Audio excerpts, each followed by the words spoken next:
Hi folks, so chapter 1 of my book is called A Meeting, and it describes how I was in my early 40s before I ever spoke to someone face to face and they just explained to me how they were suffering from stress.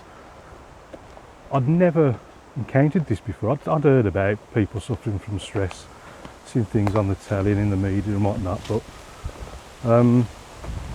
never before had someone actually told me that they were suffering from stress. At first I thought he was joking, and then he explained his issues and we sat down for a while and discussed it.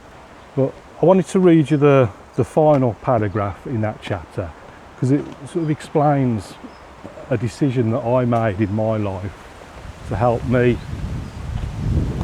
stop feeling so frustrated with everything. It was basically down to work and just general boredom, I think it was.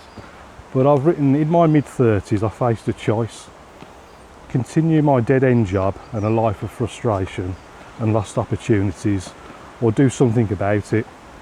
I was living well within my means. I'm not a materialistic person, and found I could cut some hours at work and still earn enough money to pay the bills. I started finishing my work shift at lunchtime and would spend the afternoons painting watercolours. That's when the whole thing started for me, really. I used to do it just during the evening, but our son weren't very old. As you can imagine, having a newborn, you don't really get much time. So I thought I wanted to dedicate some time in the afternoon to it. So this was a great compromise for me. I could still earn enough money to pay the bills, but I could spend the afternoons developing my artistic skills and hopefully earn from that too in the future. I found my mood had much improved and the frustrations I'd been experiencing at work due to boredom began to dissipate. This was a new start for me, and suddenly the future appeared much brighter.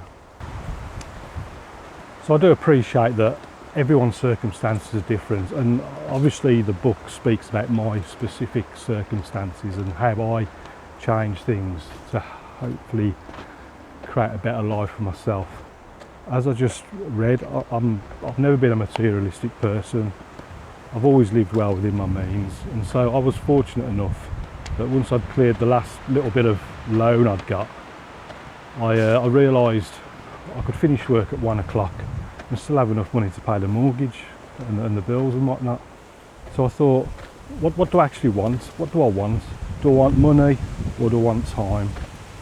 And for me, the answer will always be time. I think as you get older, you realise how precious time is, and the older you get, the more precious it becomes. And there will come a time where I'd like to just do the painting full time. That was always the goal, and basically just spend my time. I think I'm never more happier than when I'm in the woods, just watching the wildlife, just listening to the sounds of nature. And this is all part and parcel of the art. It's all part of the same process. It's the reason I paint these sorts of landscapes, listening to the sounds of the pigeon above and all the other birds that are around here. It's all part of the process. It's all part of the soothing and the relaxation and the unwinding and de-stressing. So catch me in the next video and I'll have a quick look at chapter 2.